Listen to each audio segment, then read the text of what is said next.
United States of America, founded by devoted men and women who boldly declared that this country would be one nation under God.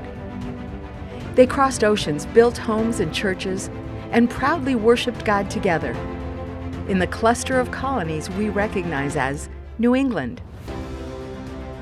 Today, the rich history and powerful influence of New England is still a strong voice, but the tone and the message have changed. We're the least Bible-minded, we're the most unchurched, we're the most de-churched. There's so many people here who don't know Jesus. Really only 4% of the population has an evangelical mindset. Recognizing the deep spiritual poverty and convinced that the spiritual landscape of New England could be changed, Restoration House Ministries was born. People in New England, we think, are hungry for the good news of the gospel. That's why we're at work, to transform the spiritual landscape of New England. What exactly does it take to transform a spiritual landscape of a region like New England? Well, there are some modern-day pioneers and pilgrims, young families moving to New England from all across the country who have eagerly joined the RHM team as church planters.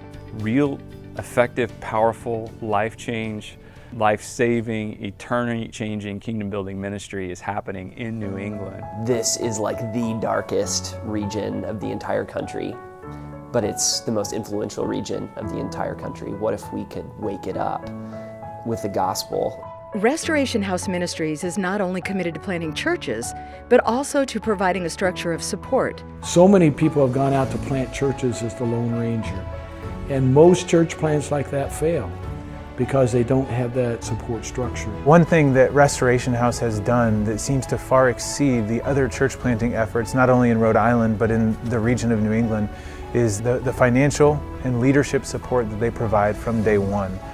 Nearly every year since 2000, a new, relevant, and excited Christian church has been planted and taken root throughout New England, reaching thousands of people. More church plants are preparing to open their doors in communities all across New England. The need is absolutely real, and it is right in our backyard. And I know that this is really good soil, like a really good soil. And that if we would sow a lot of seed here, that we ought to prepare for a really, really big harvest.